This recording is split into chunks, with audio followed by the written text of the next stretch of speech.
In the majestic palace of the Upper Nile, where power is absolute and tradition is divine law, a young pharaoh, raised among gold and unquestioning obedience, decides to humiliate a simple foreign servant.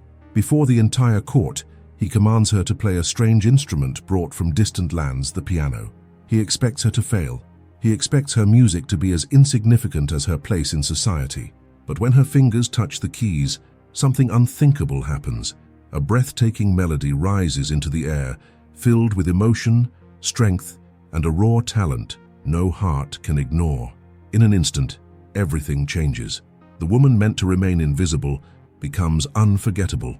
And the pharaoh, who always believed he ruled his fate as he ruled the desert and the river, finds himself caught in something he never saw coming, the echo of a heart that, without asking permission, begins to beat within his own. The golden afternoon sun streamed through the alabaster windows of the great hall, casting long fingers of light across the polished limestone floor. Incense smoke curled lazily toward the towering ceiling, painted with stars that mimicked the night sky. The royal court of Thebes had gathered in their finest linens and jewels, their painted eyes wide with anticipation for the entertainment their young pharaoh had promised. Pharaoh Amun-Khepri sat upon his cedar throne, one leg casually draped over the armrest, his kohl-rimmed eyes gleaming with mischief. At just 20 summers old, he wore the double crown with an air of entitlement that only youth and absolute power could bestow. Gold glinted from his wrists, neck, and ears, catching the light with every slight movement. "I grow weary of the same harps and flutes," he announced, his voice carrying across the suddenly silent hall. "Today, I desire something different." The court tittered nervously. The young pharaoh's moods were becoming legendary, brilliant one moment, capricious the next. His father's recent illness had thrust him into power earlier than expected, and many whispered that he wasn't ready for the weight of the double crown. With a flick of his wrist, Amun-Khepri summoned his master of ceremonies. "Bring forth the foreign instrument," he commanded. And the girl. A ripple of whispers washed through the assembly as servants wheeled in a strange, large object covered in fine linen. When they removed the covering, gasps echoed through the hall. The instrument was unlike anything they had seen before, a massive, polished wooden box with a lid that opened to reveal rows of black and white teeth. "A piano," someone whispered, "from lands far beyond the Great Sea." But it was the girl who caught everyone's attention as she was led into the center of the hall. She wasn't Egyptian. Her skin was several shades darker than was fashionable at court, and she lacked the cosmetics and finery of even the lowest-ranking ladies present. Her simple dress marked her as a servant, and her eyes remained fixed on the floor, hands clasped tightly before her. "Nalia," the pharaoh called out, his voice dripping with amusement. "My father's trader brought you back with this contraption. I'm told you can make it sing." The young woman's shoulders stiffened. She was perhaps 17, with hands that showed the roughness of servitude, yet there was something in her bearing, a certain dignity that seemed at odds with her station. "Look at me when I address you," Amun-Khepri commanded, his voice hardening. Slowly, Nalia raised her eyes. They were not filled with fear as expected, but with a quiet defiance that caused several courtiers to draw in shocked breaths. "You claim to play this instrument from your homeland?" the pharaoh asked, leaning forward slightly. "I do not claim, great son of Ra," she replied, her command of their language surprisingly good, despite her accent. "I do play." A titter of laughter rippled through the court. The audacity of this foreign servant. The high priest Meripta stepped forward, indignation coloring his wizened face. "My pharaoh, this is most irregular. This servant girl should be silent." Amun-Khepri's command cut through the air like a knife. His eyes never left Nalia's face. "You will play for us now. Entertain me, or face the consequences of disappointment." The threat hung in the air. Everyone knew what happened to those who failed to please the living Horus. The servant girl stood frozen for a moment. Then, with surprising grace, she approached the strange instrument. The bench seemed too low for proper dignity, yet she sat as if taking a throne, her back straight and shoulders squared. The court watched, many smirking behind painted fans. What could this foreign servant possibly know of music that would impress those accustomed to the finest musicians in all of Kemet? The pharaoh's intention was transparent. He meant to humiliate her for his amusement. Nalia placed her hands upon the keys, her eyes closing briefly. The great hall fell silent, the only sound the distant call of birds from the palace gardens and the gentle lapping of the Nile beyond the walls. Then she began to play. The first notes dropped into the silence like stones into still water, sending ripples of surprise across the assembled faces. The melody was unlike anything they had heard before, not the familiar tones of harps or the airy notes of reed flutes, but something altogether different, something that seemed to speak directly to the heart. Nalia's fingers danced across the black and white keys, building from a gentle introduction to a cascade of sound that filled every corner of the vast hall. The melody spoke of distant lands and strange skies, of heartbreak and hope intertwined. Without words, it told stories more vivid than any court poet could craft. The smirks faded from the courtiers' faces.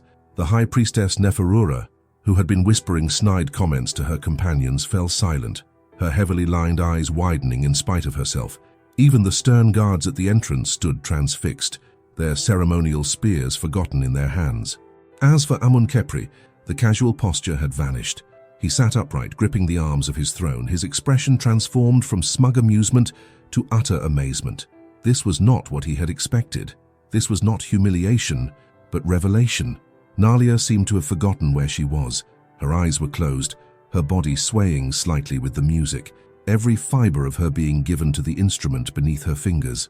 Tears streamed down her cheeks, unchecked and unashamed, catching the light like liquid diamonds. One of the elderly advisors wiped surreptitiously at his eyes. A young noble lady sobbed openly, clutching her heart. Even the most hardened military commander found his throat uncomfortably tight. When the final notes faded away, the silence that followed was profound, a silence filled with collective breath held too long, with emotions too raw to immediately process. Nalia's hands rested on the keys for a moment longer, before she slowly withdrew them to her lap. Only then did she seem to remember where she was. Fear flashed across her face as she raised her eyes to meet the pharaoh's gaze. What she saw there made her breath catch. Amun-Kepri was staring at her as a man dying of thirst might look upon the life-giving waters of the Nile. His eyes shimmered with unshed tears, and his hands trembled slightly against the golden armrests of his throne. For a long moment no one moved. No one dared speak. Then the impossible happened. Pharaoh Amun-Kepri, living Horus, son of Ra, lord of the two lands, rose slowly from his throne. The entire court immediately prostrated themselves, all except Nalia, who remained seated at the piano, transfixed by the intensity of his gaze. Step by measured step, he descended from the dais, the heavy gold of his regalia catching the light with each movement. The prostrated courtiers trembled as he passed, for none had been told they could rise. Amun-Kepri stopped before Nalia. Up close, she could see the fine gold dust that highlighted his cheekbones, smell the cedar and myrrh oil that scented his skin.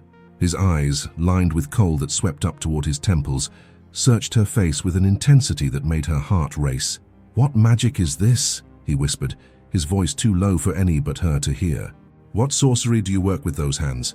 "Not magic, my pharaoh," she replied softly. "Only music." "Music," he repeated, as if tasting a foreign fruit.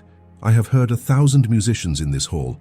None have ever—" He seemed at a loss for words, a condition clearly unfamiliar to him. Then, to the utter shock of everyone present, Amun-Kepri reached out and took one of her hands in his. The touch was electric, inappropriate, unthinkable. A god-king touching a servant with his bare hands.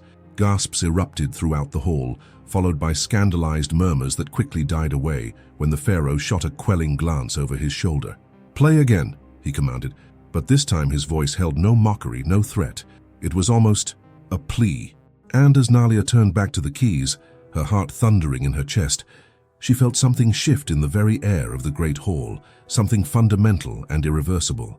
What had begun as an act of cruelty had somehow transformed into something else entirely, something that neither she nor the young pharaoh could possibly have anticipated, something that would change both their lives forever. The days following Nalia's performance became a whirlwind of whispers and sideways glances. The palace corridors hummed with speculation, each servant and noble trying to make sense of the unprecedented moment when the pharaoh had touched a mere servant. In the quiet moments between official duties, Amun-Kepri found his thoughts drifting back to that extraordinary afternoon. The melody Nalia had played seemed to have unlocked something deep within him, memories long buried, emotions he'd been taught to suppress since childhood. He remembered his mother's soft hands, how she would hum lullabies before the illness took her.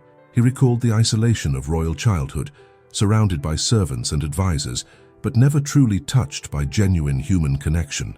The music had breached walls he'd spent years constructing, walls designed to protect the living Horus from anything resembling vulnerability.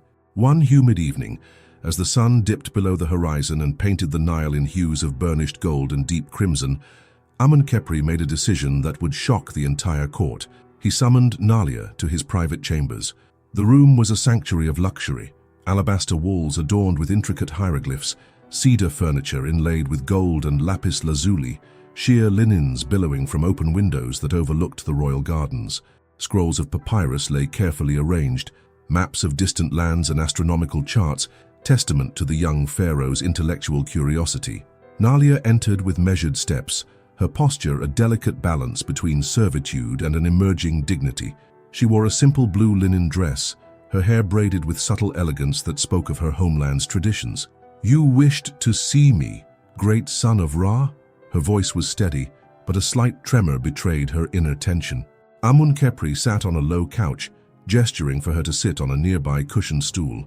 "Tell me about your music," he commanded, but there was no harshness in his tone. Curiosity danced in his eyes. She hesitated, then began to speak. Her story unfolded like the music she played, complex, layered, unexpected. Born in a distant land where music was more than entertainment, it was a language of the soul. Her grandmother had been a keeper of stories, passing down melodies that carried the weight of generations. "Music is memory," Nalia explained, her hands moving as if playing an invisible instrument. "It's how we remember who we are when words fail us." The pharaoh leaned forward, captivated. He'd never heard anyone speak about music with such reverence. The court musicians saw their art as a performance, a way to please their masters. But Nalia? She spoke of music as a living, breathing entity. "Show me," he whispered. And so, in the privacy of his chambers, away from the judging eyes of the court, Nalia began to play. This time the music was different, more intimate, more raw. She played memories, her childhood, her journey, the loss of her family, the uncertainty of her new life in the Egyptian court. Amun-Kepri closed his eyes, letting the melody wash over him. Tears he would never shed in public traced silent paths down his cheeks. For the first time in his life, the living Horus felt truly seen. As the last notes faded, a profound silence settled between them. Something had changed.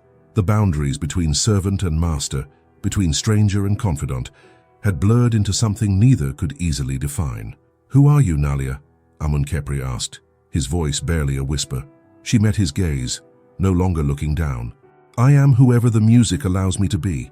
Outside, the first stars began to twinkle above the Nile, silent witnesses to a connection that defied every rule of the ancient kingdom, a connection that was about to challenge everything they knew about power, love, and destiny. The court would soon learn that some melodies cannot be contained, some connections cannot be denied, no matter the consequences. The whispers began like a gentle breeze, then quickly transformed into a hurricane of gossip that swept through the royal palace of Thebes. Noble ladies behind delicate fans, priests in hushed conferences, military commanders exchanging knowing glances. Everyone had an opinion about the foreign servant who had caught the pharaoh's attention. High Priestess Neferura sat in her private chambers, her ringed fingers clenched so tightly around a goblet of pomegranate wine that her knuckles turned white. She was meant to be the next queen, carefully selected and groomed for generations to stand beside the pharaoh. Her bloodline traced back to the most sacred of royal lineages, her dowry a testament to generations of political maneuvering. And now, a foreign servant with nothing but a strange instrument and an inexplicable hold on Amun-Kepri threatened everything. "Lord Satem," she called, her voice cutting through the evening's humid air. The chief royal advisor entered, his steps measured, his expression carefully neutral. Satem was a mountain of a man, broad-shouldered and imposing, with the kind of face that had seen countless political battles and emerged unscathed. His coal-lined eyes held a calculating intelligence that had kept him in positions of power through multiple royal successions. "We cannot allow this to continue," Neferura hissed. "The pharaoh's behavior is becoming unpredictable." Satem stroked his carefully trimmed beard. "Unpredictable is a kind word, my lady. What we're witnessing is nothing short of a potential collapse of everything our civilization holds sacred." The implications were enormous. The pharaoh was more than a mere ruler. He was a living god, a connection between the mortal world and the divine.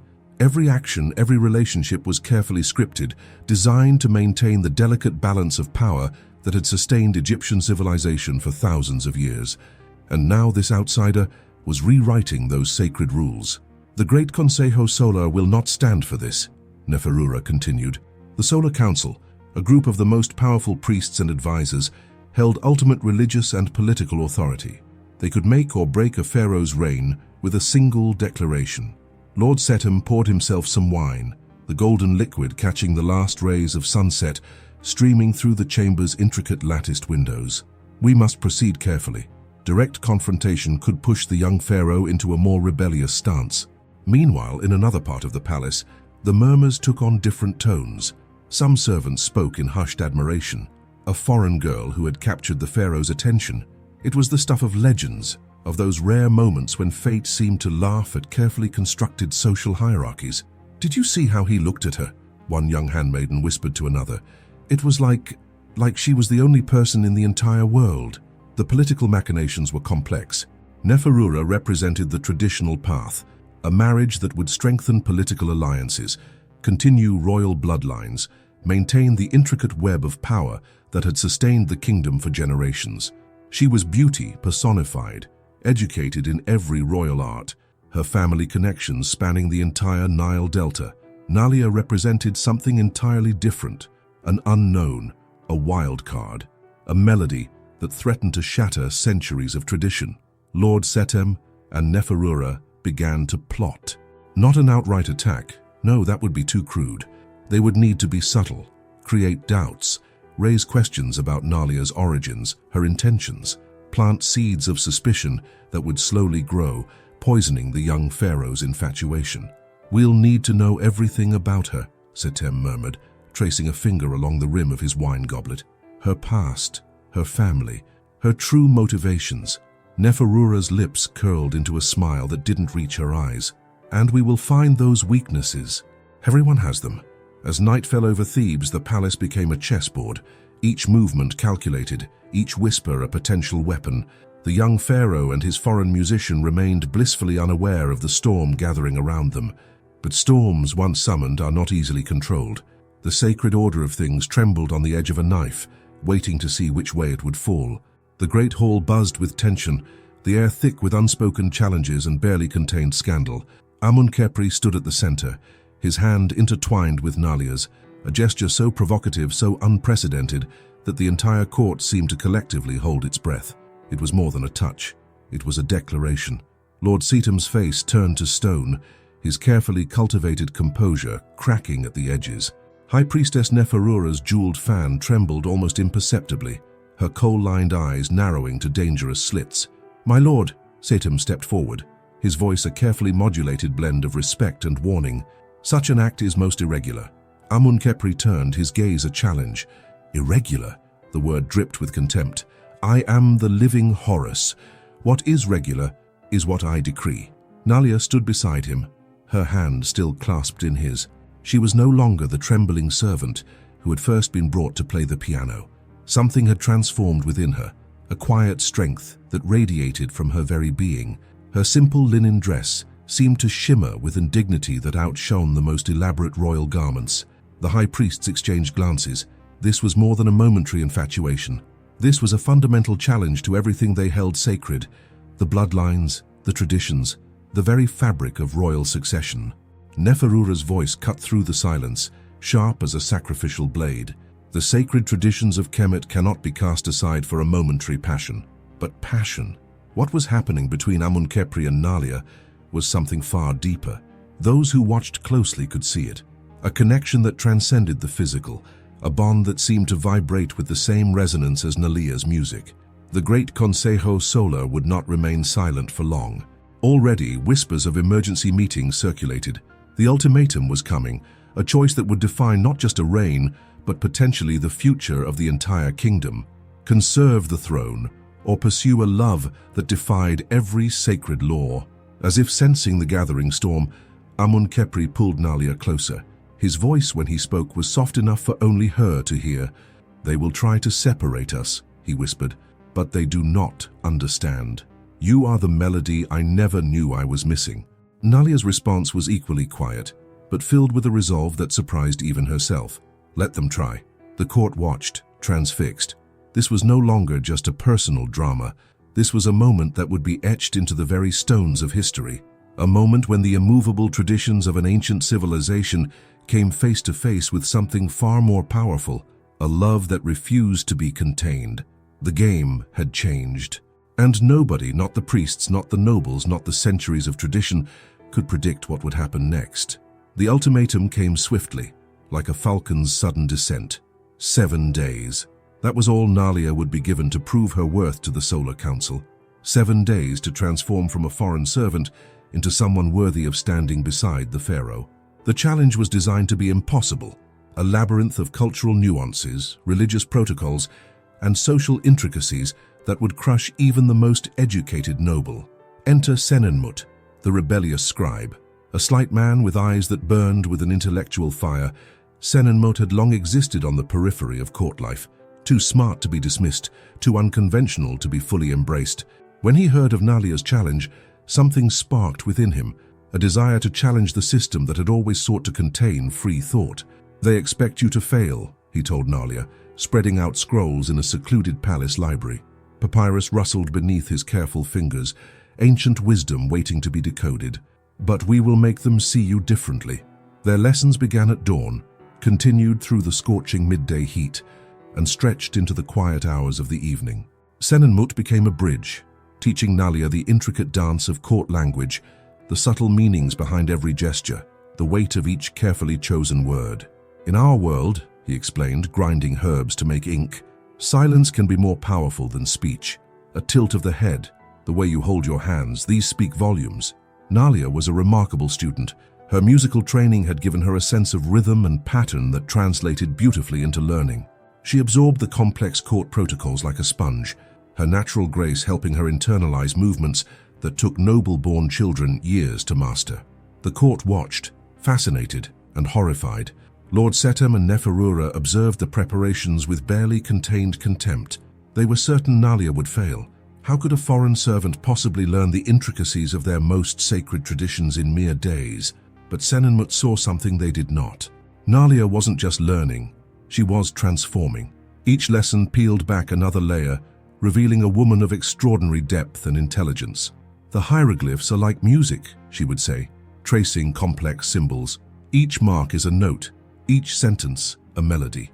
Her connection to Amun-Kepri remained her secret weapon.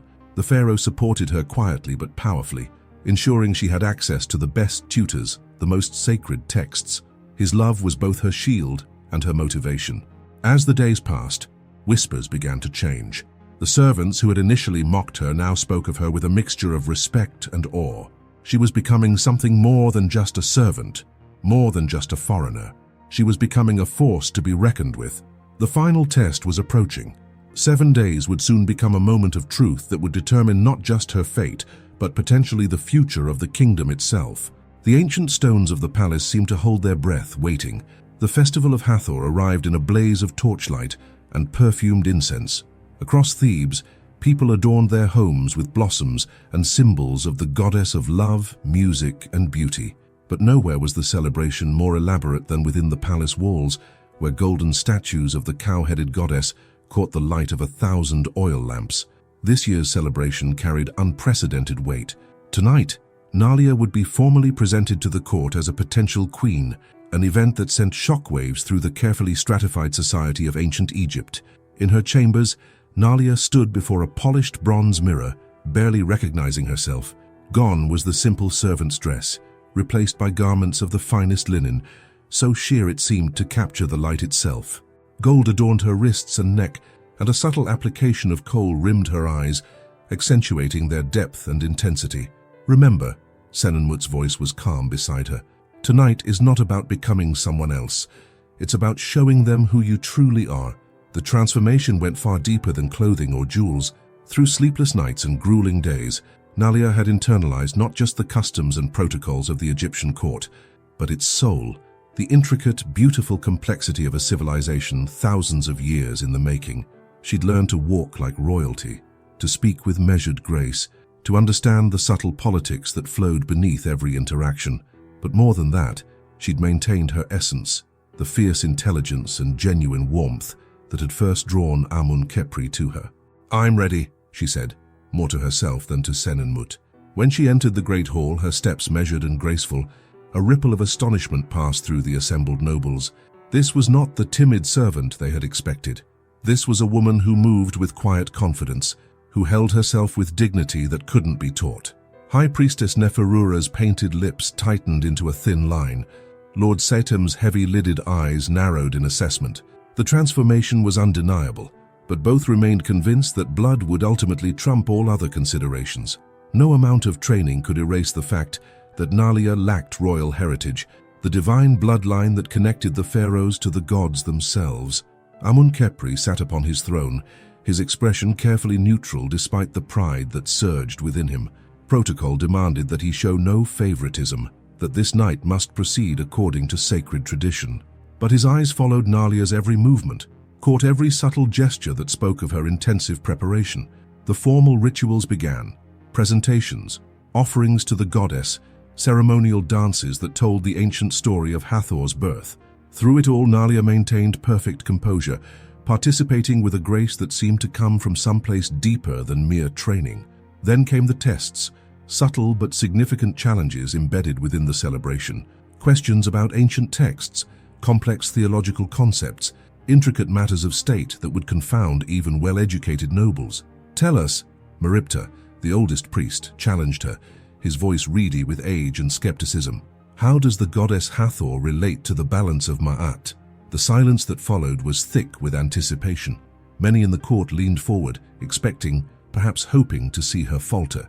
But Nalia's response flowed with surprising eloquence. "Ma'at is the foundation of all order," she began, her voice clear and confident. "It is the cosmic balance upon which our civilization rests. Hathor represents joy, love, and beauty, not as frivolities, but as essential elements of that balance." She continued, drawing connections between theological concepts that even some of the priests found illuminating. This wasn't rote memorization. She had internalized these ideas, found resonances between them and her own understanding of the world. As the evening progressed, more challenges emerged. Nobles attempted to trap her in conversational pitfalls. Court ladies tested her knowledge of lineages and histories. Through it all, Nalia maintained not just competence, but genuine wisdom. "It's not just what she knows," an elderly advisor whispered to his companion. "It's how she thinks." Even those who had been determined to dislike her found themselves reluctantly impressed. There was something about Nalia that transcended her origins, a quality of spirit that seemed to illuminate her from within. Near midnight, when the moon rode high over the Nile, Amun-Kepri rose from his throne. The hall fell silent, all eyes turning toward the living Horus.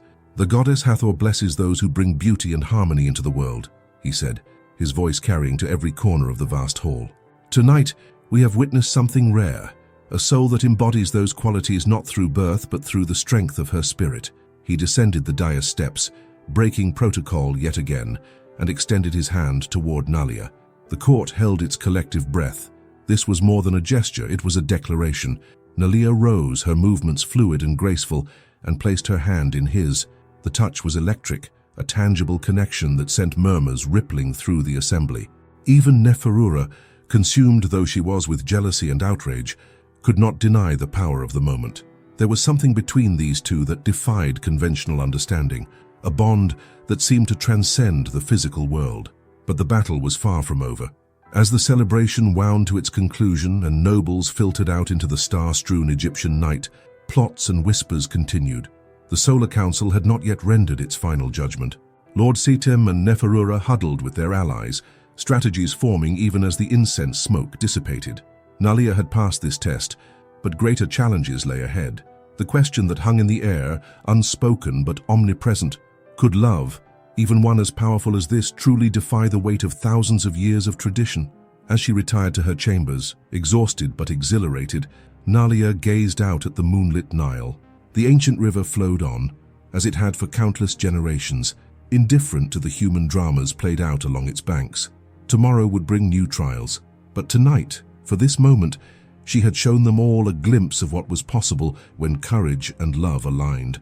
And that perhaps was enough for now. The summons came at dawn, carried by a solemn-faced messenger whose eyes refused to meet Nalia's. The Solar Council had convened in emergency session, demanding the presence of both the pharaoh and the foreign woman who had somehow bewitched him. The great temple stood as it had for centuries, a massive structure of limestone and granite that seemed to capture the very essence of eternity. Columns rose like ancient trees toward a ceiling painted with stars, their capitals blooming into lotus flowers frozen in stone.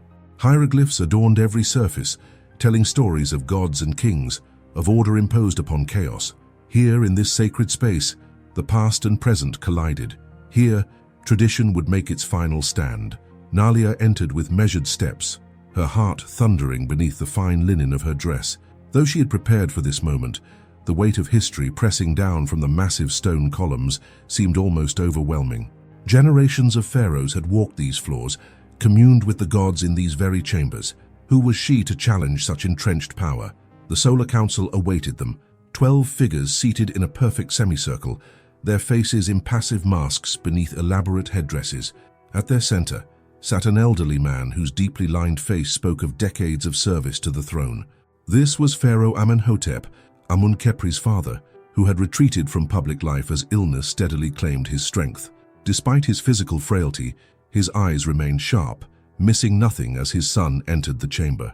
"My son," the elder pharaoh's voice was thin, but carried surprising strength. "You have brought us to the edge of a precipice." Amun-Khepri stood tall, the double crown gleaming upon his head. "Father, I stand before you not just as your son but as pharaoh. The choice I have made, the choice you contemplate," corrected Lord Seatham, his deep voice resonating through the chamber, "would overturn millennia of sacred tradition." High Priestess Neferura's voice joined in, smooth as honey yet carrying venom beneath. "The royal bloodline is not merely tradition, it is the foundation upon which our entire civilization rests.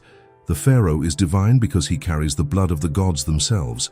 Nalia remained silent, knowing this battle was not yet hers to fight. She took in every detail of the confrontation, the subtle power plays, the shifting alliances evident in how the council members arranged themselves. "The gods speak through your blood," continued another priest, his tone reverential.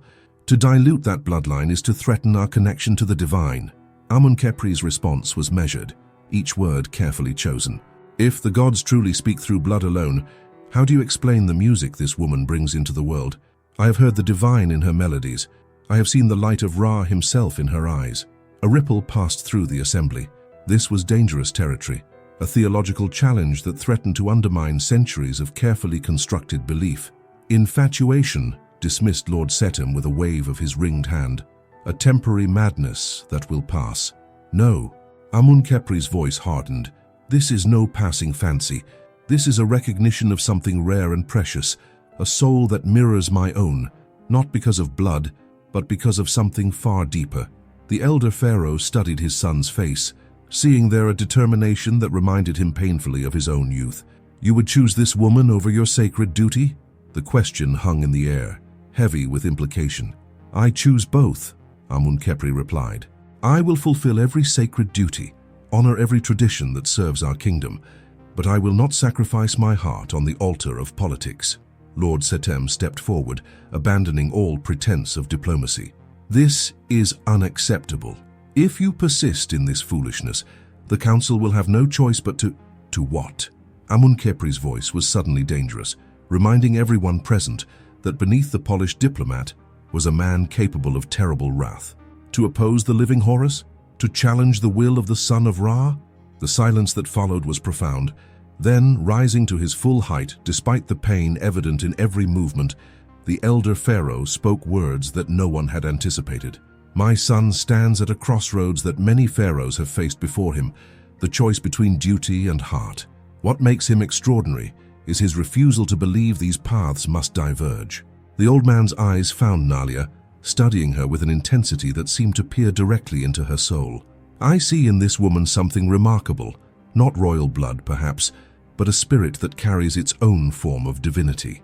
Neferura could not contain her outrage. "My pharaoh, surely you cannot mean to endorse this..." Silence. The single word, spoken softly, nevertheless silenced the entire chamber. "I have watched," I have listened. I have prayed for guidance from the gods. And I have reached a conclusion that may surprise you all. The elder pharaoh motioned for Nile to approach. Heart in her throat, she stepped forward, conscious of every eye upon her. "Child," he said, his voice gentler now, "you have stirred a storm in our midst, but perhaps storms are sometimes necessary to clear stagnant air." Then, with all the formal gravity of a royal decree, Amun-Kepri spoke the words that would change everything. "If I cannot rule with Nile by my side," he declared, his voice resonating through the ancient stones, "then I am prepared to renounce my position as pharaoh." The shock that rippled through the chamber was palpable. This was more than a challenge. It was the ultimate sacrifice. No one had anticipated that the young ruler would go so far. The silence in the great temple was absolute. Even the flickering flames of the oil lamps seemed to pause in their eternal dance. The old pharaoh's weathered face revealed nothing as he gazed upon his son. And in that moment of suspended time, a battle as old as humanity itself, tradition versus change, duty versus love, hung in perfect balance, waiting to see which way destiny would fall. The elder pharaoh's wizened face remained impassive, but something shifted in his eyes, a subtle gleam that might have been admiration, respect, or possibly even amusement. After a long moment that seemed to stretch into eternity, he raised one gnarled hand. "Such passion," he said, his voice barely above a whisper. "Such conviction. It reminds me of another young man I once knew." A ghost of a smile touched his lips. "Myself, many lifetimes ago." The council members exchanged uneasy glances. This was unexpected territory. The elder pharaoh was veering from the script they had carefully prepared. "My son," Amenhotep continued, "you have the impetuousness of youth, but perhaps also its clarity. Sometimes the young see truths that our aged eyes, clouded by decades of tradition, cannot perceive." Lord Setem stepped forward, his face a carefully controlled mask of concern. "My pharaoh, with all respect, this matter affects the very foundation of our kingdom. We cannot allow sentiment to—" "Sentiment?" The old man's eyebrow arched. "Is that what you call it, Lord Setem? I call it courage, the courage to question what we have always accepted without thought." The elder pharaoh turned his attention to Nile, who stood with quiet dignity despite the enormous weight of the moment. "You, who have traveled far from your homeland, who have endured hardship and humiliation with grace, do you understand what is at stake here?" Nile met his gaze without wavering. "I do, great pharaoh. I understand that some will see me as a threat to traditions I deeply respect, but I also understand that traditions must sometimes bend so they do not break." A murmur ran through the assembly. Such boldness, such eloquence from one who had been a mere servant mere days ago. "You speak well," the old pharaoh acknowledged with a slight nod. "But words are wind. Actions, those are the true measure of a person's worth."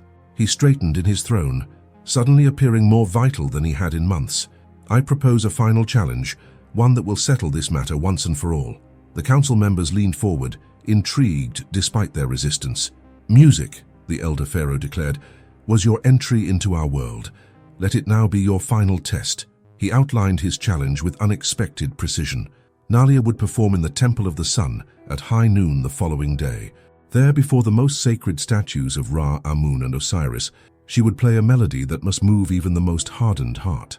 "If you can create music that speaks directly to the gods," he explained, "that resonates with the very stones of our sacred temple, then perhaps you truly do belong among us." It seemed a simple test, perhaps even an easy one for someone with Nalia's extraordinary talent, but those who understood the deeper implications recognized the brilliance of the challenge. This wasn't merely about pleasing human ears, it was about creating something so profound, so spiritually resonant, that it could be recognized as divine in origin.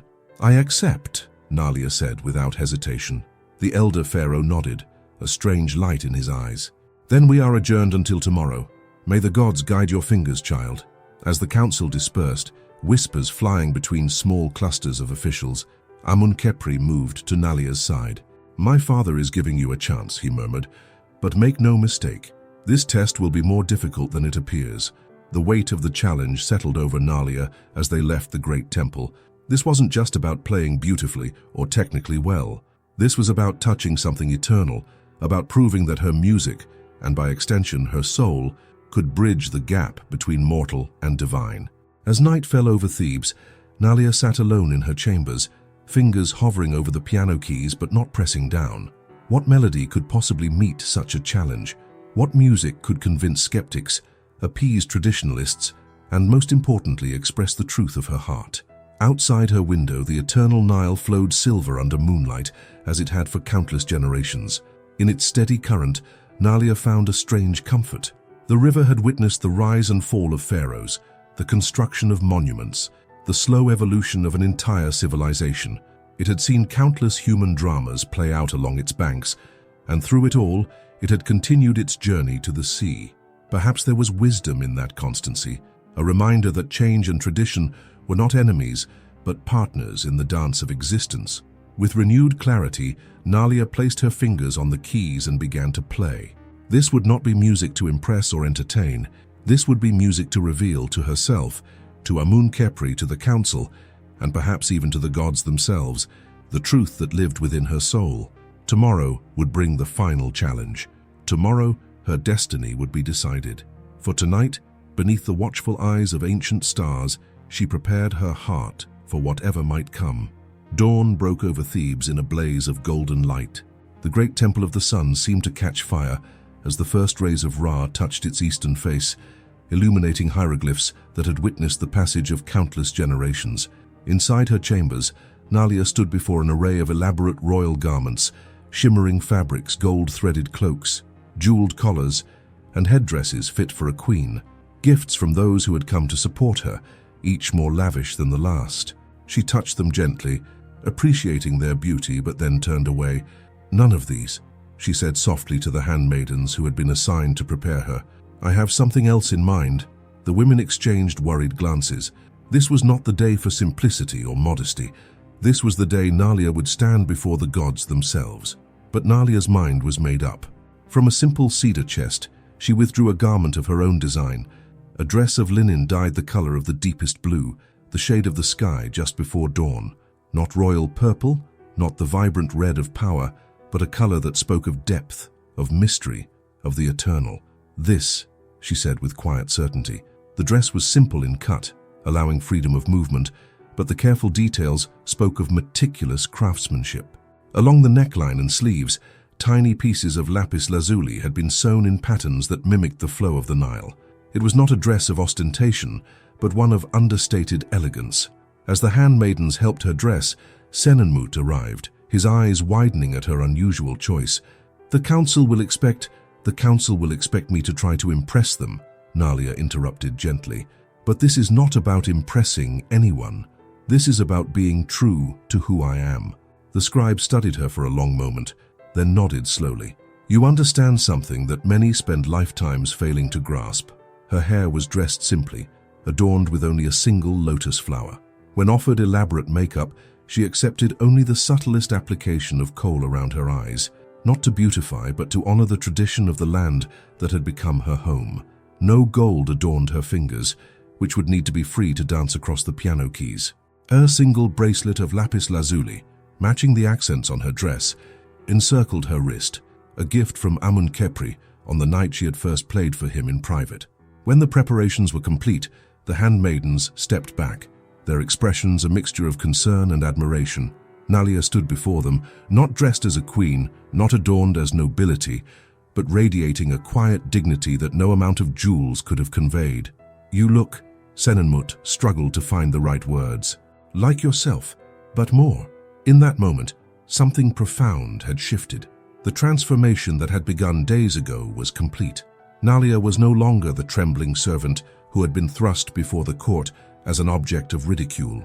She was a woman who had found her voice, who understood her own worth, not because of palace training, not because of royal favor, but because she had journeyed into the heart of herself and emerged with a truth that no one could take from her.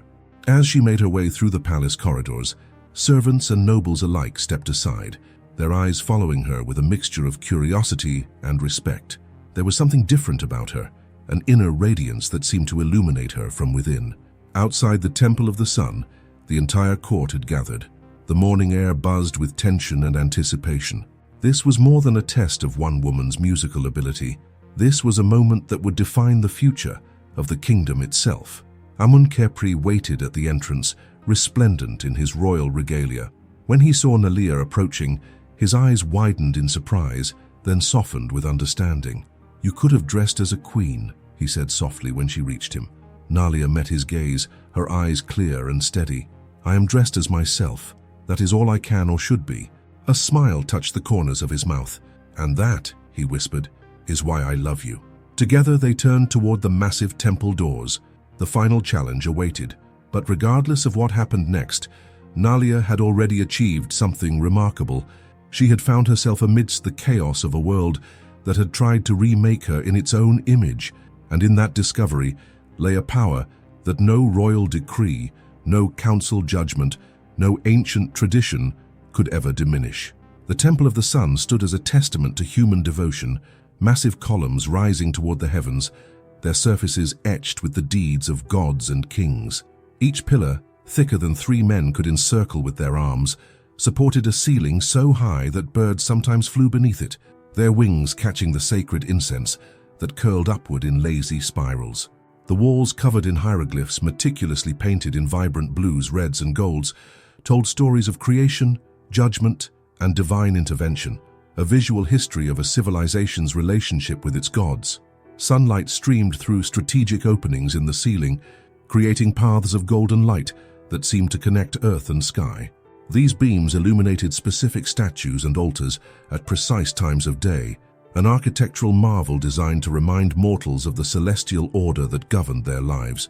Today, the largest shaft painted a perfect circle of light at the center of the temple floor, exactly where the piano had been placed. The entire court had assembled, arranged in precise order according to rank and status. Nobles in fine linen and gold stood nearest the royal dais, their elaborate wigs and jewels catching the light. Behind them, minor officials and privileged merchants shifted nervously, aware of their relative insignificance in this momentous occasion. Guards lined the walls, their ceremonial spears gleaming, their expressions carved from stone. The elder pharaoh sat upon a portable throne of cedar and gold, his frail body somehow commanding attention despite its diminished state. His hands, once strong enough to bend a bow few men could draw, now rested like delicate birds upon the armrests, the skin nearly translucent, revealing the blue pathways of veins beneath. Yet his eyes remained sharp, missing nothing, evaluating everything. The Solar Council flanked him, 12 figures of immense spiritual and political authority. Their faces displayed a spectrum of human reaction, some openly skeptical, brows furrowed and lips pursed in premature judgment, others reluctantly curious, their heads tilted slightly as if already listening for something beyond ordinary hearing. High Priestess Neferura stood rigid, her elaborate collar catching the light, her heavily lined eyes narrowed in barely concealed hostility. Beside her, Lord Seatam's massive frame seemed coiled with potential energy, ready to spring forward at the slightest provocation. Nalia entered the sacred space with measured steps, her simple blue dress a stark contrast to the elaborate finery surrounding her. The soles of her sandals made a gentle swishing sound against the polished stone floor, audible only because the assembly had fallen into complete silence at her appearance. The lapis lazuli accents on her dress caught the light, creating the impression that pieces of the night sky had been captured and sewn into the fabric. She felt the weight of hundreds of eyes upon her, some curious, some hostile, some simply bewildered by the unprecedented nature of these events. The temple had been designed to intimidate, to remind mortals of their smallness in the face of divine power. Its towering proportions, its perfect mathematical harmony, the way sound both carried and was absorbed by the strategic placement of columns, all created an environment where humans were meant to feel humbled before the gods. Yet Nalia refused to be diminished by it. She had survived a journey across deserts and seas, had endured the loss of her homeland and family, had faced humiliation and challenge in this strange new world. The massive stones of this ancient temple were impressive, but they were still just stones. The gods they honored were powerful, but they were the same gods who had given her the gift of music, who had placed in her heart a capacity for love that transcended boundaries of culture and class. The piano had been placed at the center of the main chamber, directly beneath the largest shaft of sunlight. It was an incongruous sight, this foreign instrument with its polished wood and ivory keys, surrounded by symbols and artifacts that had remained unchanged for thousands of years. Yet there was something appropriate about its presence, as if this temple, designed to bridge worlds seen and unseen, was the perfect setting for an object that bridged distant cultures. Tradition dictated that Nile should approach the throne first, make obeisance to the pharaohs with specific gestures and words, then proceed to her test. The steps of this ritual had been carefully explained to her by Senenmut, who now stood at the periphery of the assembly, his scholar's eyes watching with keen interest. But before she could move toward the royal dais, Amun-Kepri stepped away from his position and walked to the center of the chamber, his ceremonial robes flowing around him like liquid gold. Each step was deliberate, measured, royal, steps that had been taught to him since he could walk, designed to convey the perfect balance of power and grace expected of a living god. A murmur rippled through the assembly, starting near the front where the highest officials stood and spreading outward like waves from a stone dropped in still water. This was not part of the ritual. This was not how things were done. Faces turned to one another in confusion, fans stilled in mid-motion, whispers crescendoed and then died away as all eyes fixed on the young pharaoh. Amun-Kepri stood tall, the double crown gleaming upon his head, the false beard of kingship jutting from his chin, his eyes sweeping the gathered nobility with serene confidence. His regalia caught and reflected the temple light, broad collar of gold and lapis, wristbands inscribed with protective spells, the crook and flail of kingship held casually in his left hand. "Before Nile plays for the gods," he announced, his voice carrying to every corner of the vast chamber, resonating with the authority bred into him through generations of divine kingship. "I wish to honor her journey among us." The announcement sent another wave of shock through the assembly. The ritual had been prescribed, the test clearly defined. There was no room for innovation, no place for spontaneity in the carefully ordered proceedings of Egyptian sacred ceremony. To the astonishment of the entire court, Amun-Kepri handed his royal insignia to a nearby attendant and extended his hand toward Nile, palm up in a gesture of invitation. The movement was simple yet profound. A pharaoh, believed to be so divine that commoners could not look directly at him without risking blindness, extending his hand to a foreign servant in a gesture of equality. "A dance," he said, his voice softer now but still carrying in the perfect acoustics of the temple, "to symbolize the joining of worlds that her presence among us represents." Lord Setem stepped forward, outrage evident in every line of his body. His massive frame seemed to swell with indignation, his heavily ringed fingers clenching into fists, then relaxing with visible effort. The movement of such a powerful figure drew all eyes, momentarily shifting attention from the unprecedented scene playing out before them. "My pharaoh," Setem began, his deep voice trembling slightly with suppressed emotion, "this is most irregular. The sacred protocols established by your ancestors, blessed by the gods themselves, do not allow for such improvisation. The test was to be music alone, not a display that might further confuse an already unprecedented situation." Several members of the Solar Council nodded in agreement, their elaborate headdresses bobbing like exotic birds. High Priestess Neferura's painted lips curved in a satisfied smile, certain that this interruption would restore the proper order of things. "The protocols," Amun-Kepri interrupted with gentle firmness, raising one hand in a gesture that managed to be both commanding and conciliatory, "were created by men, not gods. They are tools to help us honor the divine, not chains to bind us to the past. They can and must be amended when wisdom dictates." His words hung in the air, radical in their implication. The entire foundation of Egyptian society rested upon the idea that the old ways were the best ways, that tradition was to be preserved at all costs, that innovation was dangerous to the cosmic order of Mahat. The elder pharaoh watched from his throne, his expression unreadable, his wizened face, lined with the experiences of nearly 7 decades, revealed nothing of his inner thoughts. But those closest to him noted that he made no move to stop his son, offered no word of correction or guidance. His silence was, in its way, its own form of speech. Nile hesitated for only a moment before stepping forward and placing her hand in Amun-Kepri's. The touch was electric, seeming to ignite the very air around them. Several of the older priests gasped audibly, not just at the impropriety of a commoner touching the divine flesh of a pharaoh, but at the almost visible current that passed between them, a connection that even the most skeptical could not deny. No music played, but none was needed. As they began to move together in the center of the great temple, their bodies created their own melody, a visual symphony of perfect harmony. The shaft of sunlight that illuminated them seemed to intensify, as if Ra himself leaned closer to witness this unprecedented union. It was not a dance of formal court protocols, with its prescribed steps and careful distances. Such dances were performed regularly in the palace, where every movement had symbolic significance, every gesture a reference to some ancient myth or historical event. The court dancers trained for years to perform these ritual movements with perfect precision, their bodies becoming instruments of tradition rather than expression. Nor was it a sensual dance that might have scandalized the elders further. The fertility dances performed during certain festivals, with their overt references to the reproductive cycles that ensured the continuation of all life, had their place in Egyptian culture. But that place was decidedly not the sacred temple of the sun during a formal judicial proceeding. Instead, what unfolded before the astonished court was something entirely new, a dance that spoke of two souls recognizing each other across the vast distances of culture and circumstance. It began with them standing face to face, hands joined between them, eyes locked in a gaze so intimate that many in the audience felt compelled to look away, as if witnessing something not meant for public consumption. Their first movements were tentative, a gentle exploration of shared space. Amun-Khepri, who had been trained since childhood in the precise, symbolic movements of ritual dance, allowed his body to loosen, to respond to Nalia rather than lead her.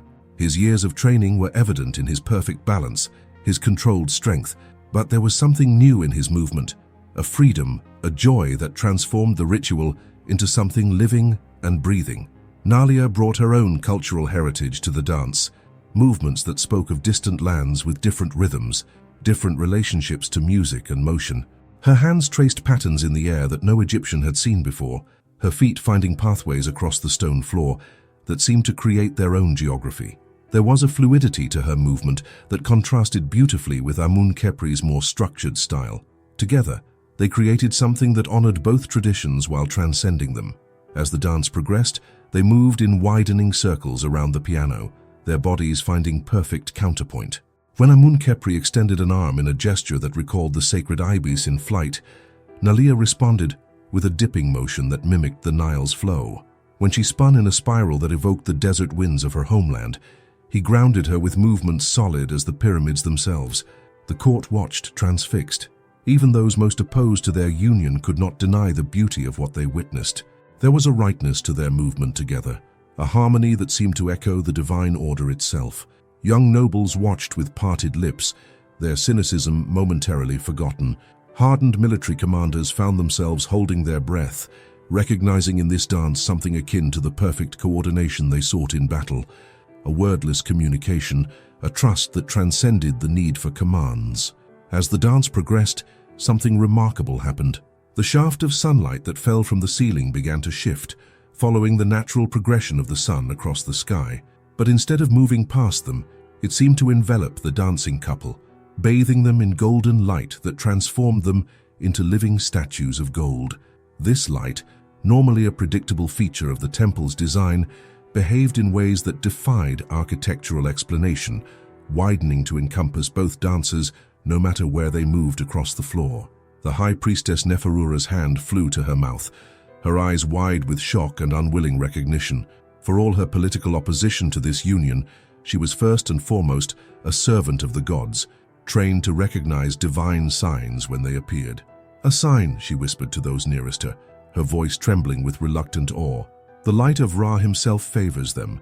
The admission clearly cost her fingers clutching at her ceremonial collar, as if seeking support from its familiar weight. The dance built toward a climax that seemed inevitable in retrospect, though none could have predicted its form. As if responding to music only they could hear, both dancers began to incorporate elements that directly referenced Egyptian mythology.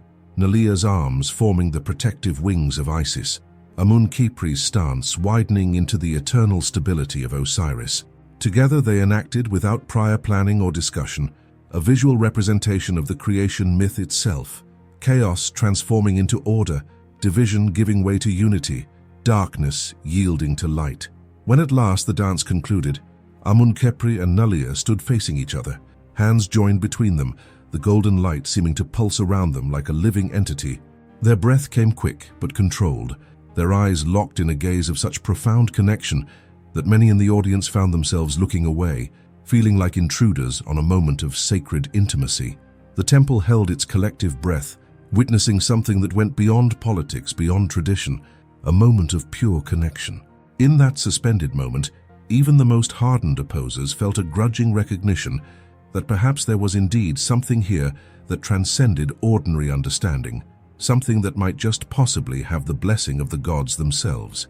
Then, with gentle solemnity, Amun-Kepri led Nalia to the piano. His hand lingered on hers for a moment before he released it, the touch containing both reassurance and recognition of what was still to come.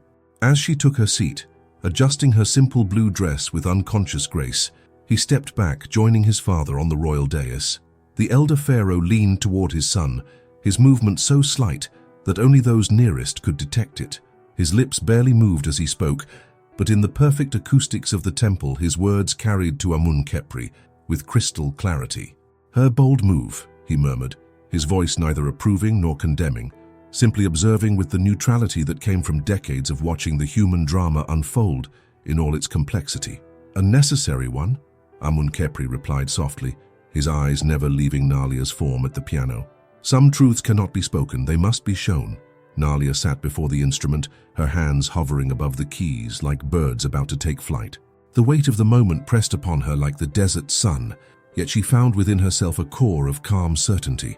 Whatever happened next, she had been true to herself, true to her art, true to the connection that had brought her to this extraordinary moment in this ancient place. The temple was so silent that the distant cry of a falcon outside the walls seemed thunderous in comparison.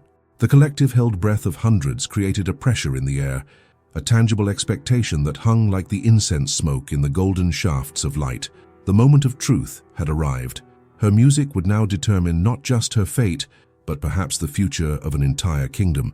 The great test, the ultimate challenge issued by the elder pharaoh, would now be met, not just with skill, but with the full truth of her heart. With a deep breath that filled her lungs with the sacred air of the temple, Nalia placed her fingers on the keys and began to play. The first notes fell into the sacred silence like drops of water into a still pool, gentle, hesitant, creating ripples that spread outward. Nalia's fingers moved with deliberate care, not yet giving voice to the full power of the instrument beneath her hands.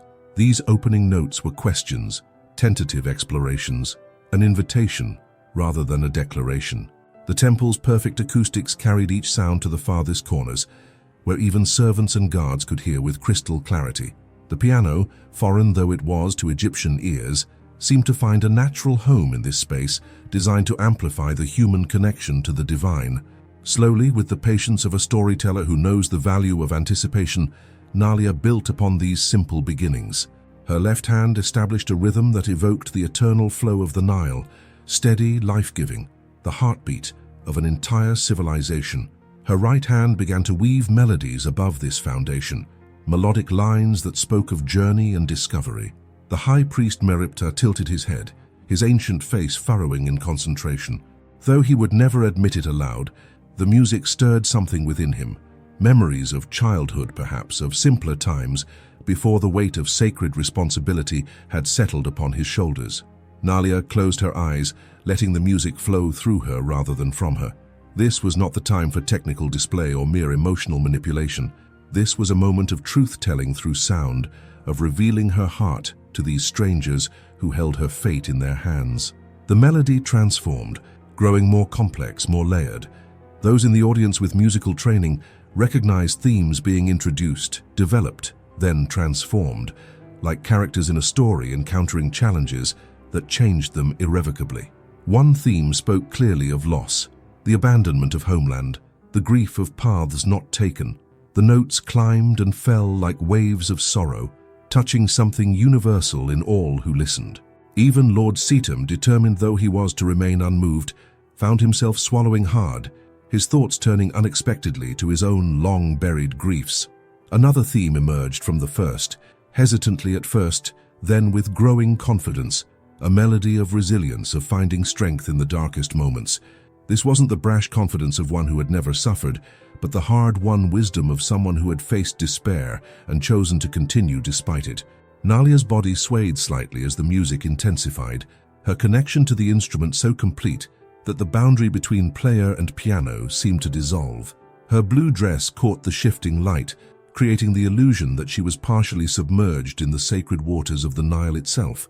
In the third row of the assembly, an elderly noblewoman wiped tears from her eyes, not caring who might see this breach of decorum. The music had bypassed her carefully maintained dignity, reaching directly into her heart. Beside her, a young scribe found himself breathing in rhythm with the music, his stylus forgotten in his hand. The elder pharaoh leaned forward in his throne, his gnarled hands gripping the armrests with surprising strength. Something in the music had caught his full attention, not just its beauty, but a quality harder to define.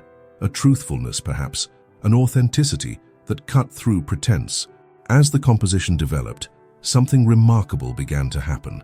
Nile introduced a new theme, one that was unmistakably Egyptian in its tonality and structure. She had studied the traditional music of her adopted land carefully, absorbing its distinctive qualities, its unique voice. Now she wove these elements into her playing, creating a musical bridge between worlds. The priests exchanged glances of surprise. This was not mere mimicry or appropriation. This was genuine understanding, a respectful integration that honored their traditions while viewing them through fresh eyes. Then came the most daring movement of all. Nile began to intertwine the different themes, her homeland's melodies dancing with Egyptian motifs, sorrow and joy in counterpoint, past and future in conversation with each other. The music became a tapestry where distinct threads retained their identity while creating something greater than their individual parts. The sunlight streaming through the temple openings seemed to pulse with the music, as if Ra himself was listening, his divine attention caught by this unusual offering. Dust motes danced in the golden beams, creating ephemeral patterns that appeared and dissolved like thoughts made momentarily visible. Amun-Kepri stood transfixed, his royal composure momentarily forgotten. Though he had heard Nile play many times, this was different, deeper, more revelatory. She was not just playing for him now, or even for the assembly of nobles and priests. She was playing for the gods themselves, offering her truth with a courage that humbled him. The music continued to build, gathering emotional force without ever becoming merely bombastic. There was discipline in its passion, structure in its freedom. These were not contradictions, but complementary forces, like the balance of order and chaos that the gods themselves maintained. High Priestess Neferura found herself at war with her own reactions. Her mind clung to political objections, while her heart responded to the music's undeniable power. Her fingers, adorned with rings of office, tapped unconsciously against her ceremonial staff, following the rhythm despite her resistance. Then came the moment that would be remembered and described for generations to come. As Nile reached the climax of her composition, the largest statue in the temple, a majestic representation of Amun-Ra with arms outstretched in eternal blessing, was suddenly illuminated by a shaft of light that had never before reached that particular corner of the sanctuary. The golden face of the god seemed to come alive, the carefully crafted features taking on an expression of benevolent attention. Several priests gasped aloud. This was either the most remarkable coincidence or something far more significant, a direct sign of divine approval. Nile, lost in her music, remained unaware of this dramatic development. Her composition had reached its most vulnerable movement, a passage of such raw emotional honesty that it left her completely exposed. This wasn't music designed to impress or entertain. This was her soul made audible, her life story told without words. The final moments of the piece brought resolution, but not conclusion. The different themes found harmony without losing their distinctive voices. Sorrow transformed not into its elimination, but into something that could be carried with grace. Foreign and familiar elements didn't merge into homogeneity, but discovered how to coexist in dynamic balance. The last notes lingered in the air, sustained by the temple's perfect acoustics, slowly dissolving into a silence as profound as any sound.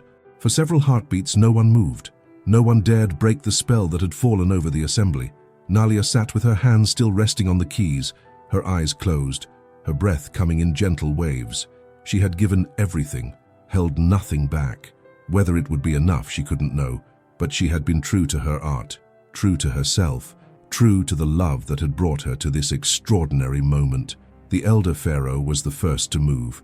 With a slight gesture to his attendants, he indicated his desire to rise. Carefully, respectfully, they helped him to his feet. an effort that clearly cost him considerable pain, yet one he insisted upon. Standing with the aid of a ceremonial staff, his frail body somehow commanding the attention of the entire temple, he looked directly at Nalia. His face, lined with the experiences of nearly 7 decades of rule, revealed little of his thoughts. "Come forward, child," he said, his voice thin but carrying the unmistakable weight of authority. Nalia rose from the piano, her legs momentarily unsteady after the intensity of her performance. The walk to the royal dais seemed endless, each step taken under the scrutiny of hundreds of eyes. She felt strangely empty, hollowed out by the emotional expenditure of her music, yet also filled with a calm acceptance of whatever might come next. When she reached the appropriate distance, she bowed deeply, following the protocol Senenmut had drilled into her. The elder pharaoh studied her for a long moment, his eyes revealing nothing of his judgment. The entire temple held its breath, waiting for the verdict that would determine not just one woman's fate, but potentially the future of the kingdom itself. Silence held the temple of the sun in its grip, a silence so profound that the distant call of birds along the Nile seemed intrusive. The elder pharaoh Amenhotep, his wizened face impassive beneath the weight of the double crown, studied Nalia with eyes that had witnessed nearly 7 decades of human triumph and folly. When he finally spoke, his voice carried the weight of ancient stones. "In all my years," he began, each word measured and deliberate, "I have witnessed countless offerings to the gods, sacrifices of cattle and grain, libations of the finest wines, prayers whispered by the most learned priests." He paused, his gaze sweeping the assembly before returning to Nalia. "Yet I cannot recall a single offering that spoke with such truth." A murmur rippled through the gathered court, quickly silenced when the old king raised a gnarled hand. "The gods," he continued, "are not so easily impressed by our human ceremonies as we might wish to believe. They see through our pretensions, our careful manipulations, our political machinations dressed in religious garb." His gaze flickered briefly toward Lord Setem and High Priestess Neferura, who had the grace to lower their eyes. "But authentic emotion, that, I believe, catches their divine attention." Nalia remained perfectly still, her hands clasped before her, her heart thundering in her chest. The king's words offered hope, but she had learned that in the complex world of court politics, nothing was certain until explicitly declared. The elder pharaoh took a labored step forward, leaning heavily on his ceremonial staff. An attendant moved to assist him, but was waved away with an irritated flick of the royal hand. This was a moment the old king would face on his own strength, however diminished it might be. "You came to us as a stranger," he said directly to Nalia, his voice stronger now, a curiosity at best, a threat at worst. "Yet you have shown us something we had perhaps forgotten, that greatness can come from unexpected places, that the gods speak through many voices, not just those we have trained to hear." He turned slightly, addressing the assembled Solar Council. "We pride ourselves on being the most advanced civilization in the world. We build monuments that will outlast time itself. We have mastered mathematics, astronomy, medicine. Yet sometimes I fear we mistake rigidity for strength, tradition for wisdom." Several of the older priests shifted uncomfortably. Such words from anyone else would border on blasphemy. From the living Horus himself, they were a profound challenge to the status quo. "The question before us," the elder pharaoh continued, "was whether this woman is worthy to stand beside the future king, whether her foreign blood, her humble origins disqualify her from a position traditionally reserved for daughters of noble houses." He paused, allowing the full weight of the moment to settle on the assembly. "But perhaps we have been asking the wrong question entirely." With painful slowness, he turned to face his son. Amun-Kipri stood tall beside his father's throne, his expression a carefully maintained mask of royal dignity. But those who knew him well could see the tension in his shoulders, the way his hands gripped the royal insignia with unnecessary force. "My son," the elder pharaoh said, his voice softening, "you have defied tradition and protocol. You have challenged the wisdom of the council. You have risked your very position for this woman and what she represents." Nalia's heart seemed to stop. Was this a prelude to rejection, to punishment? But the old king's face suddenly transformed, a smile breaking through the stern royal mask like sun through storm clouds. "And in doing so, you have shown me that you possess the greatest quality a ruler can have, the courage to recognize truth, even when it comes in unexpected forms." The shift in tone sent a wave of confused whispers through the assembly.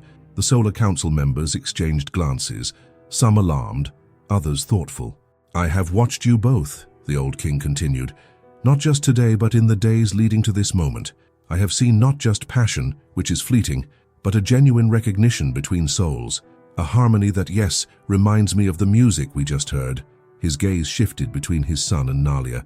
Different origins, different traditions, creating something new and beautiful when joined. He raised his voice, addressing the entire temple now. "Is this not what Egypt itself has always been? A joining of upper and lower kingdoms? A harmony of different traditions under a unified crown? Our strength has never been in isolation, but in our ability to absorb and transform, to recognize value wherever it appears." Neferura stepped forward, her elaborate collar catching the light, her face a study in controlled outrage. "Great Pharaoh," she began, her voice honeyed despite the storm in her eyes, "surely the sacred bloodlines—" "The bloodlines," the elder Pharaoh interrupted with sudden steel in his voice, "have been maintained through my reign and those before me. The divine essence flows strong in my son. It will not be diminished by one foreign branch grafted to our ancient tree." His eyes narrowed slightly. "Unless you suggest that the god's power is so fragile." Neferura paled, immediately recognizing the trap. To pursue her objection would border on questioning the divine nature of royalty itself, a dangerous position for a high priestess. "Of course not, great son of Ra," she murmured, stepping back. The elder pharaoh nodded, satisfied, then returned his attention to Nalia. "Your music speaks of a soul that understands harmony, not just in sound but in life. It speaks of one who has journeyed through darkness, yet retained the ability to create beauty." He paused, studying her face. "These are qualities I would welcome in one who stands beside the future king of Egypt." A collective intake of breath swept through the temple. Was this truly happening? Was the pharaoh himself setting aside thousands of years of tradition? "If love," the old king declared, his voice suddenly strong enough to fill the vast chamber without effort, "can move the hearts of mortals and gods alike, if it can create beauty that transcends language and culture, then surely it deserves to be honored rather than denied." He turned to face the Solar Council directly. "I have made my judgment. This woman, Nalia, has proven her worth not through bloodline or political connection, but through the content of her character and the truth of her heart. She will be accepted as a suitable consort for my son, with all rights and honors such a position entails." The pronouncement hung in the air, momentous and irreversible. For several heartbeats, silence reigned. Then, from an unexpected quarter, came the sound of slow, deliberate applause. All eyes turned to find its source. Senenmut, the rebellious scribe, standing at the periphery of the noble assembly. His face shone with unrestrained joy as his hands came together again and again in a steady rhythm of approval. For a moment, it seemed this breach of protocol would go unanswered. Then another pair of hands joined in, an elderly court musician who had been moved to tears by Nalia's performance. Then another, a young noble who had secretly admired the foreign woman's courage. Soon, scattered applause spread through the assembly, growing in volume and conviction. Amun Khepri stepped forward, his royal composure finally breaking as joy transformed his features. With movements that managed to be both eager and regal, he crossed to where Nalia stood and took both her hands in his. Their eyes met in a gaze so intimate that many in the audience found themselves looking away, feeling like intruders. "It is done," he whispered, his voice meant for her alone despite the temple's perfect acoustics. "You have won not just permission, but recognition." Tears welled in Nalia's eyes, spilling onto cheeks flushed with emotion. "Not I," she whispered back. "We, together." At the far side of the chamber, Neferura and Lord Setem withdrew with as much dignity as they could muster, their faces masks of controlled fury. Their carefully constructed plans lay in ruins, their political futures suddenly uncertain. They would regroup, find new strategies, adapt to this unexpected turn of events, but today they had been defeated. The elder pharaoh settled back onto his throne, exhaustion evident in the slight tremor of his hands, but satisfaction gleaming in his eyes. He had ruled for nearly 4 decades, guided always by a vision of Egypt's greatness. Today, he felt he had glimpsed its future, not in rigid adherence to the past, but in the courage to evolve without losing its essential character. "Let it be recorded," he commanded, his voice once again the authoritative tone of a ruler, "that on this day the gods themselves spoke through music and we were wise enough to listen. Scribes hurried to capture his words, their reed pens scratching against papyrus in the age-old method of preserving moments for eternity. This day would be remembered, its events retold for generations to come. How a foreign servant with an unusual instrument had changed the course of Egyptian history. As the formal proceedings concluded and the assembly began to disperse, whispers already spreading beyond the temple walls, Amun-Khepri and Nalia stood together in the shaft of sunlight that continued to illuminate them as if by divine design. "What happens now?" Nalia asked softly, the reality of her new position beginning to settle upon her shoulders. Amun-Khepri's smile held both joy and understanding. "Now we build something new," he replied, "while honoring what came before, just as your music did." Together they turned toward the temple entrance, where the light of the Egyptian afternoon beckoned, golden, harsh, beautiful, and full of possibility. The royal gardens of Thebes were a paradise carefully cultivated over generations, a living testament to mankind's desire to create order from chaos, beauty from wilderness. Tonight, under a canopy of stars that seemed close enough to touch, the gardens had taken on an almost magical quality. Torches cast dancing shadows among exotic plants brought from distant lands. The scent of night-blooming lotus hung in the air, mingling with jasmine and myrrh. Away from the formal pathways, beyond the hearing of guards and servants, a small stone bench overlooked the Nile. Here, the mighty river that had given birth to an entire civilization flowed with eternal patience, its surface reflecting the moon and stars like scattered diamonds on black velvet. Nalia sat on the bench, her formal court attire exchanged for a simple dress of finest linen. The weight of gold and ceremonial regalia had been set aside for this rare moment of privacy. Her fingers, still sensitive from hours at the piano, traced patterns on the cool stone beside her. The past weeks had been a whirlwind of ceremony and instruction. From dawn until dusk, she had been surrounded by tutors and priests, all tasked with preparing her for a role no foreigner had ever held. The political implications of the elder pharaoh's decision continued to ripple through the court, creating new alliances and unexpected tensions. Neferura had withdrawn to her temple at Karnak, her ambitions redirected if not diminished. Lord Setim remained at court, his political acumen too valuable to dismiss, his loyalty now guaranteed through a series of shrewd appointments that gave him influence without true power. The common people had responded to the unusual romance with unexpected enthusiasm. The story of the servant girl whose music had moved the gods themselves spread through the kingdom like wildfire, growing more elaborate with each retelling. In the marketplaces of Thebes, artisans were already selling small clay figures of a woman at a strange instrument, each accompanied by tales of divine favor and royal love. Footsteps on the garden path pulled Nalia from her reflections. She didn't need to turn to know who approached. Her heart recognized his presence before her ears confirmed it.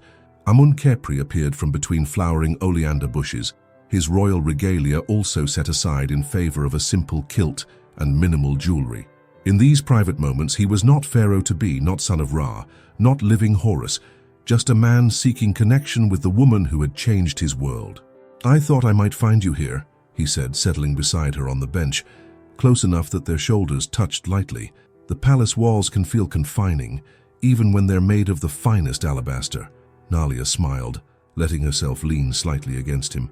"I needed to see the river," she explained, "to remind myself that some things remain constant even when everything else changes." The Nile stretched before them, its vastness a humbling reminder of how small even the mightiest human kingdoms were in the greater scheme of existence. The same waters that flowed past them tonight would eventually reach the Great Sea, then return as rain to the distant mountains, beginning the cycle anew, just as it had for thousands of years before there were pharaohs, and would for thousands after. "Are you happy?" Amun-Khepri asked, breaking a comfortable silence. The question was direct, uncomplicated by royal protocol or political consideration, the kind of simple inquiry rarely directed toward those of royal station. Nalia considered the question with the seriousness it deserved. "Happy seems too simple a word," she finally replied. "I am awakened. I feel as though I've been given not just a position, but a purpose." She turned to look at him directly, her eyes reflecting the starlight. "Each morning I wake in a palace of unimaginable luxury, surrounded by people who watch my every move for signs of weakness or mistake.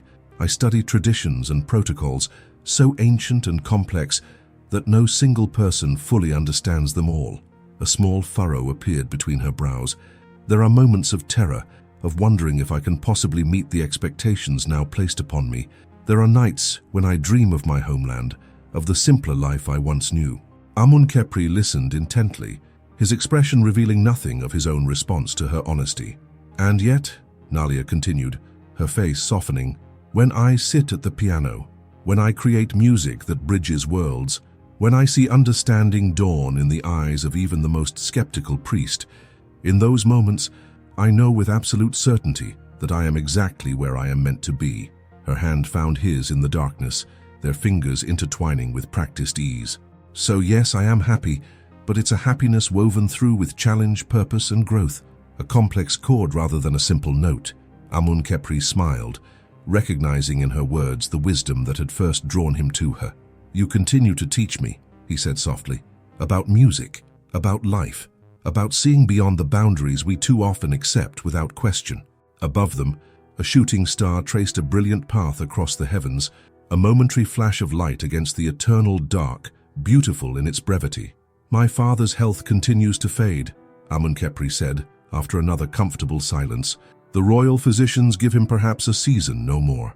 Nalia squeezed his hand gently. The elder pharaoh had become dear to her, his unexpected acceptance opening doors that would have otherwise remained forever closed. He has lived with such courage, she said. Even in illness he has shown more strength than many show in perfect health.